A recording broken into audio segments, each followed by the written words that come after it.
parte dessa reunião para a atualização desse rol. Mas certamente é demorado, né? E é por isso que esse rol continua sendo discutido, porque essa demora do órgão regulador na atualização desse rol não pode, de forma alguma, impedir que o objeto do contrato do plano de saúde seja cumprido, que é o atendimento, né, a cobertura dos tratamentos de todas as doenças listadas no CID.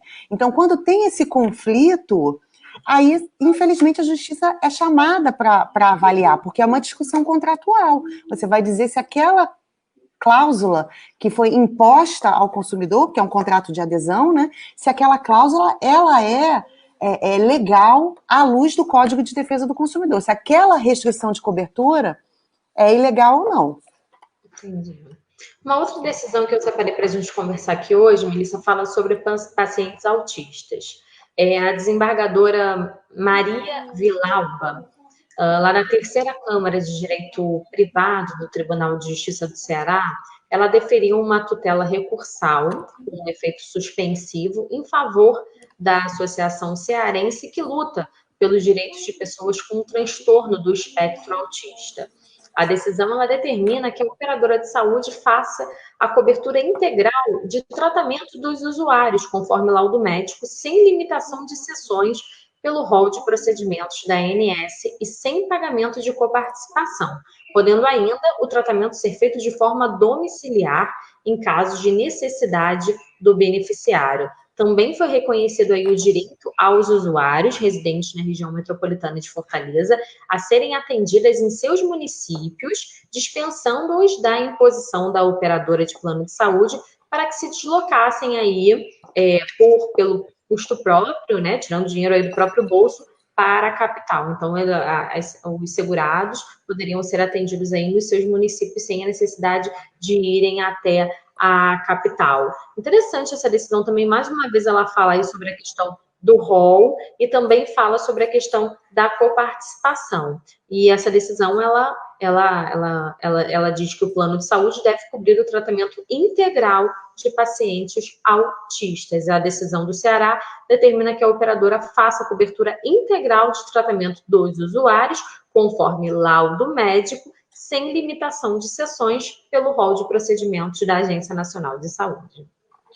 Renata, você vê o impacto que tem essa questão do rol, especialmente aqui na questão do tratamento de autistas, né?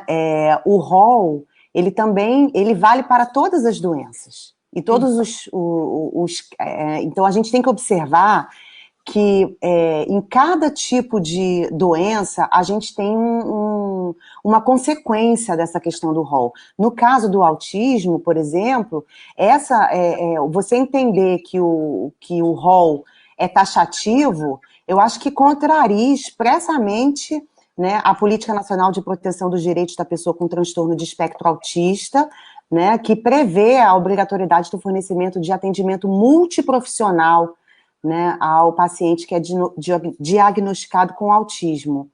Né? Então, nós temos também diversas súmulas que foram proferidas pelos tribunais estaduais, né, do país todo. Né? Nós temos a súmula, por exemplo, 102 do Tribunal de Justiça do Estado de São Paulo, que determina que, havendo expressa indicação médica, é abusiva a negativa de cobertura de custeio de tratamento sob o argumento de que ele é experimental por não estar previsto no rol da ANS. Então, o que acontece com o autismo? Né? Toda criança com transtorno do espectro autista, ele tem direito ao acesso ao tratamento pelo método ABA, né, que é um método comprovado cientificamente pela Organização Mundial de Saúde. Né? Só que esse tratamento multidisciplinar, muitas vezes é negado pelos planos de saúde. Então, a gente tem que tomar cuidado quando a gente avalia essa questão do rol, porque ela tem uma consequência em todas as doenças, tratamento de todas as doenças. Falei aqui mais cedo do impacto que tinha, por exemplo, no câncer. Né? A questão do PET scan, que eu sempre falo aqui, então, que não está no rol. Então, a gente tem que tomar cuidado, tem que avaliar essa questão do rol de forma particular, né? Porque cada um recebe uma indicação de um tratamento conforme o médico avaliou. Então, se a gente define em linhas gerais um rol que vale para qualquer caso, a gente pode estar impedindo o acesso à pessoa ao tratamento médico, que muitas vezes é o único que existe para tratamento daquela doença. Então, temos que tomar muito cuidado. Essa decisão do rol, ela impacta diretamente na questão do tratamento do transtorno do espectro autista. A gente tem que tomar cuidado para não ter um retrocesso, né, Renata? Porque a gente tem hoje um entendimento favorável no sentido de que existe a necessidade de cobertura desse método, desse tratamento multidisciplinar para os portadores do transtorno do espectro autista. Essa decisão ela também cita a questão da coparticipação, né, Melissa? Em que sentido que essa decisão ela exclui a coparticipação nesse tratamento para os pacientes com portadores de espectro autista? A coparticipação, ela é um tipo de cobrança pelo plano de saúde permitida, tá? Nós só temos que avaliar como não é uma questão contratual, né, que depende ali do que está previsto no contrato, a gente tem que avaliar especificamente, no caso, se a coparticipação está, por exemplo, impedindo a pessoa de ter acesso ao tratamento, né, se está mais custoso, né, para o paciente pagar a coparticipação, né, então tem que fazer uma avaliação caso a caso, porque em tese a coparticipação ela é permitida, dependendo do contrato. Tá? Então, precisa avaliar caso a caso. Mas aí acaba que muitas vezes, foi o que você falou do custo, né? Acaba que a coparticipação torna aí o tratamento inviável. Em muitos casos torna. Muitos casos já foram, inclusive, avaliados pela Justiça sob essa perspectiva, né, de que a coparticipação inviabiliza o cumprimento do objeto do contrato, que é a garantia de cobertura de despesas médicas e hospitalares.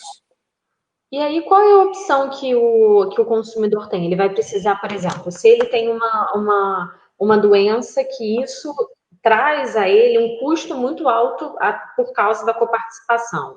Ele precisa fazer um tratamento muito custoso e, em razão disso, a coparticipação gera a ele um custo muito alto que ele não tem condições de pagar. Ele vai precisar o quê? Se recorrer da justiça, é a única opção que ele tem. Não é a única opção. Ele pode fazer uma alteração do contrato dele para ter um plano sem coparticipação. Né? Os planos com coparticipação são planos mais em conta, mais baratos, né? Justamente porque tem essa coparticipação. Os planos sem coparticipação são planos mais caros. Né? Uhum. Então, ele pode... a solução não necessariamente está no ingresso de uma ação na justiça. Né? A solução está, às vezes, na alteração do próprio contrato. Mudar as condições do contrato. A questão é que, muitas vezes, a pessoa não consegue fazer uma alteração no contrato. É o que a gente vê também, muita dificuldade do consumidor que, por exemplo, está com dificuldade de pagar a mensalidade do plano, que quer fazer um downgrade, não consegue, né, fazer porque... e se for uma pessoa que está utilizando muito o plano, isso acende o alerta também. Né? Porque se é uma pessoa que usa muito plano, ela dá muita despesa, então na hora da alteração do contrato, isso também é avaliado pelo plano de saúde. Então a pessoa, antes de buscar a justiça, ela tem que tentar resolver essa alteração do contrato. Agora tem que pedir uma proposta para o plano, olha, quanto que ficaria um plano sem coparticipação, para saber se ela tem condição de pagar. Quem faz tratamento médico, né, quem está em tratamento médico, eu acho que um plano com coparticipação, dependendo do tratamento, não é indicado, né? Porque você vai estar sempre pagando alguma coisa e você nunca vai saber o quanto que você vai pagar. Depende da sua necessidade. Então, o plano com coparticipação é bom para quem não tem nenhum problema assim, de saúde, né? Que vai pagar uma mensalidade baratinho e se precisar fazer um exame, né? E paga um valorzinho pequeno. Agora, quem depende mesmo... eu acho que acaba ficando oneroso, Renata. É melhor ter um plano sem coparticipação. Agora, se a pessoa for fazer aí esse downgrade que você citou, né? Ela vai sair de um plano um plano com coparticipação e vai para um plano sem coparticipação, por exemplo. Ou vai sair de um plano mais caro e para um plano mais barato. Nessa transição, nessa mudança de plano, dentro da mesma operadora, ela vai ter que cumprir carência? As regras da portabilidade de carências permitem que esse consumidor troque de plano dentro da mesma operadora, não cumprindo os prazos de carência que já tiverem sido cumpridos no contrato anterior. Isso se chama portabilidade de carências e de cobertura parcial temporária, né, que é o nome que a gente dá para aquele período de 2 anos, né, que quem fecha plano de saúde com doença pré-existente tem que cumprir, né, antes de conseguir a cobertura para a doença pré-existente. Então, se você está migrando de uma operadora para outra, ou dentro da mesma operadora, as regras da portabilidade permitem que você não cumpra novamente esses prazos. Existem alguns critérios, tá, Renata, definidos na resolução normativa da Agência Nacional de Saúde que define as regras da portabilidade. Não é fácil. Tá? Tem algumas regrinhas, não vale para, por exemplo, quem tem plano de autogestão, não consegue fazer, quem tem plano antigo tem alguma dificuldade, né? Tem que observar o caso a caso, mas em tese, em linhas gerais, a Agência Nacional de Saúde editou resoluções normativas a respeito da portabilidade justamente para permitir essa mudança, né, do consumidor de um plano para outro sem ter que cumprir novos prazos de carência. Aí tem que ver caso a caso, data do contrato, data da assinatura do contrato, se o plano é coletivo, se é individual, tem as regrinhas lá para observar. Acho que é um bom assunto aí para a gente conversar na próxima semana, essas regrinhas aí de portabilidade. Acho que a gente pode Sim. conversar sobre isso essa semana, já que tem tantos poréns, né, como você disse aí. Acho que é um bom E é um assunto muito importante, Renata, porque a gente está vendo que quem está com plano de saúde, quem não cancelou, não perdeu, né, está realmente fazendo um esforço muito grande para manter esses pagamentos nesse momento.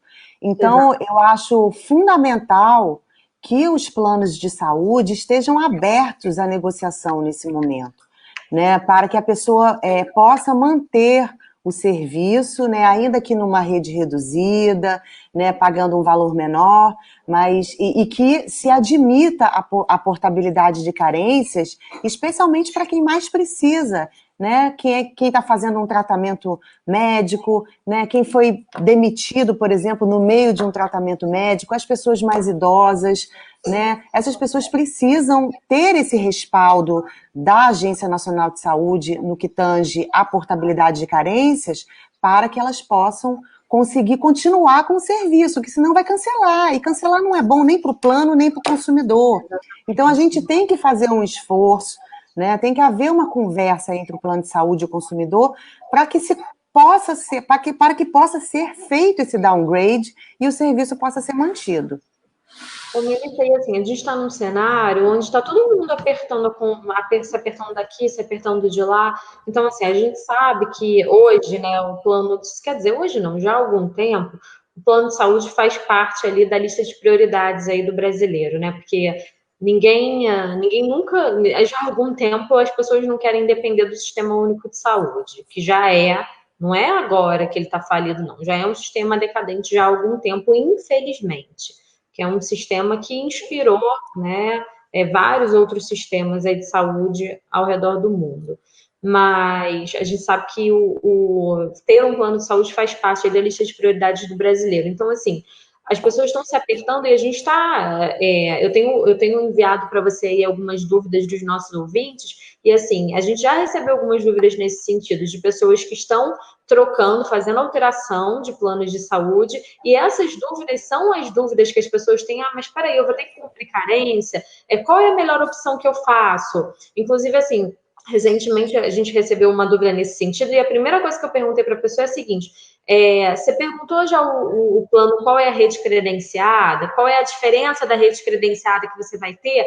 Aí a pessoa, eu não tinha me ligado nisso. Então, assim, eu acho que esse tipo de orientação nesse momento, Melissa, é fundamental, porque, assim, as pessoas, elas vão tentar ao máximo preservar aí o plano de saúde, segurar aí o plano de saúde, mas vão precisar, sim, né, com essa redução de salário, perda aí de emprego, o que vai acontecer? Vão migrar para planos mais baratos, mas a gente precisa fazer essa migração de forma consciente e, principalmente, tendo consciência de quais são os direitos que a gente vai ter nessa troca, nessa substituição aí de planos. E muitas vezes Exatamente. essas informações a gente sabe que não são passadas lá pelo corretor, infelizmente.